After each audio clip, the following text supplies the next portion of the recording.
Hey guys, this is Mike, the Michael W. Hull channel. We went on vacation yesterday, like a real short excursion. Walked in the forest, had a great time. I did not do a YouTube video, but today we are on a walk here with Nick and Willow. Willow's our pit mix, and boy, she is gorgeous. We're going to do a very short music theory lesson here. Now, some of you are preparing for level 5 theory in December because we have a ways to go through the books this summer, and our pacing, our RCM theory books, we want to get level 3 and probably 4 done by August. Then we'll spend the semester in 5. So you should know your key signatures up through 4 sharps and 4 flats.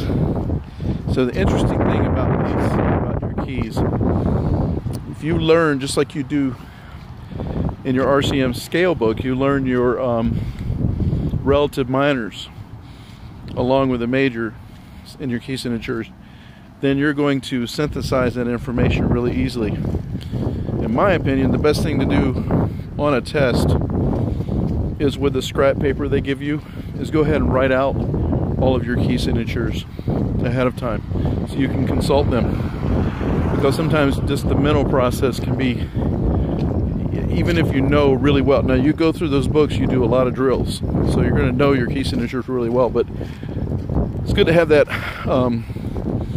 paper they give you for rough work so you have your references. And it's not, I mean, you have to know it because you're writing it down.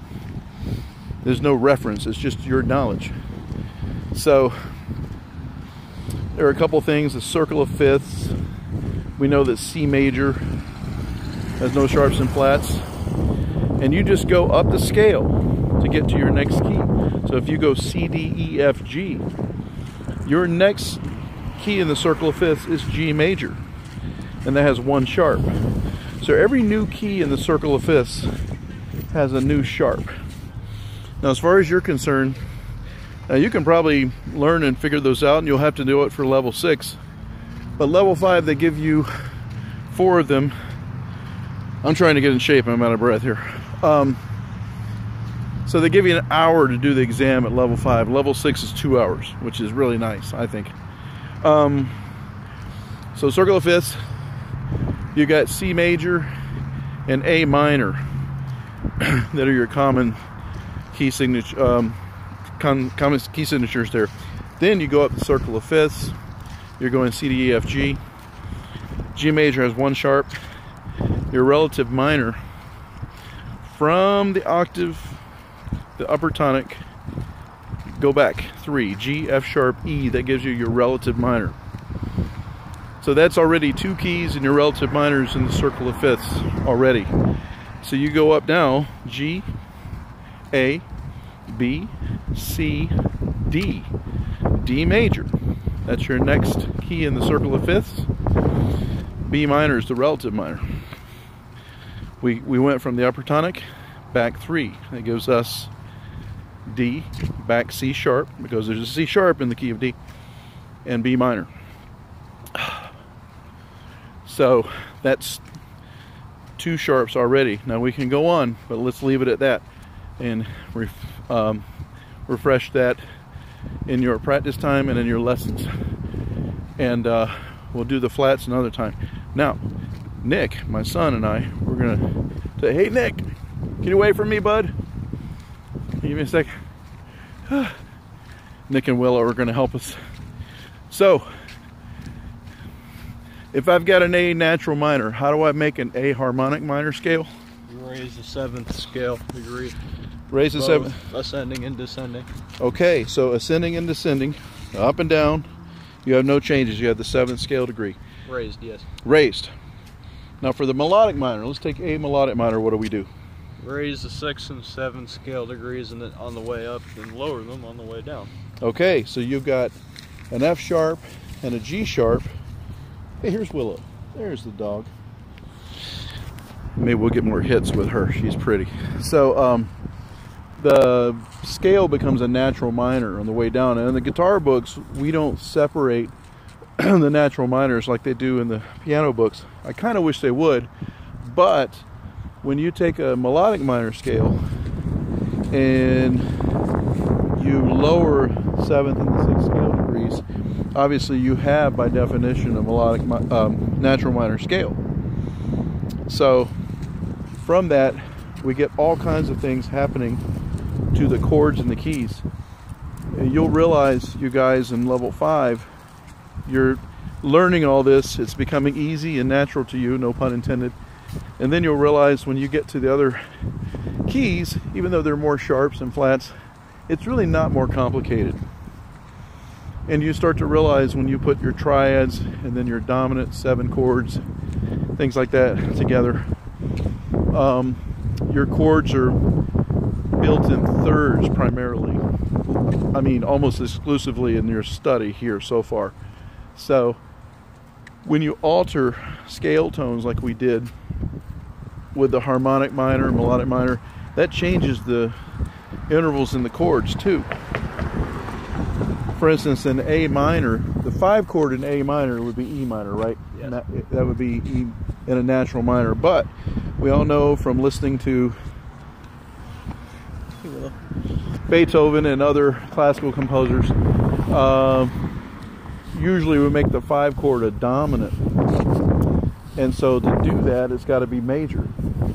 So what happens is that raised 7th degree scale degree from the A harmonic minor, excuse me folks.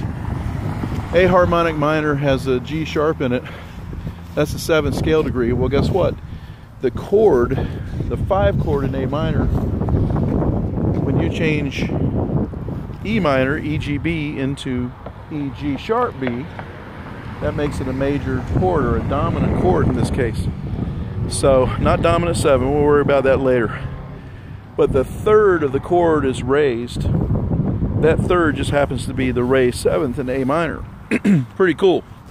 So, we're not trying to be chemists here, but we are putting together kind of a, it reminds me of a periodic chart in a way.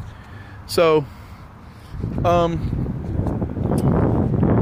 now Nick is going for level 6 here, him, his sister, and a couple of people. So Nick, what is the subdominant of C major again? Subdominant? F. Yeah, F major, so that's F major. So you have a triad of FAC, that's a major triad. If we were to invert that and make it in first inversion, you no longer have the root, which is F, in the bass. What do you have in the bass then? A. Right, which is the third. So when you're in first inversion, your third is in the bass, the lowest note. When you're in second inversion, you put the C in there. Pretty exciting stuff. So what happens then, you get a lot smoother lines and voice leading. It's really exciting when you try your hand at some kind of composition, like I do. I'm not a composer by trade. I'm a guitar player, but I compose fairly frequently, and I love applying this knowledge. So I'm learning a lot too. It's pretty fun. And one last thing. Now in level 6, you guys are listening to the Bach Brandenburg Concerto number 5. Perfect example of polyphonic counterpoint, texture, excuse me, which is counterpoint. Contrapuntal and counterpoint mean the same thing. So the music of Bach was really permeated with that style of writing.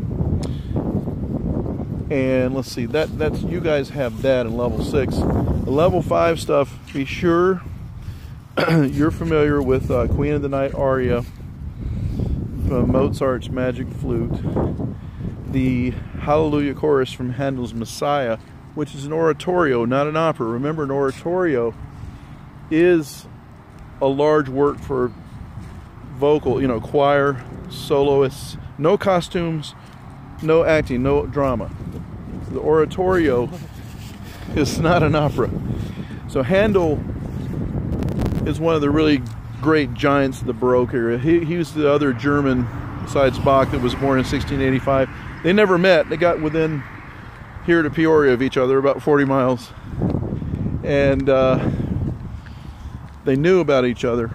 But Bach stayed largely with working for local potentates, the Margrave of Brandenburg, and he for the Lutheran Church too. So he composed a lot of sacred music. And Harold Arlen, Over the Rainbow. Now that was made famous in The Wizard of Oz. You should be looking at your workbook, answering the questions concerning the words and how he's trying to demonstrate with the music, the way and the feelings in the music, things like that. I'm trying to look for some descriptive stuff here, but hey, we're on a walk, and there's a family of mallard ducks. We have so many feathery and furry friends around here. It's great. So there's Willow and Nick. Anyway, just wanted to teach Nick a quick theory lesson and review with you. So I look forward to seeing all of you students either on Zoom or in person soon enough, okay? So take care. Thanks.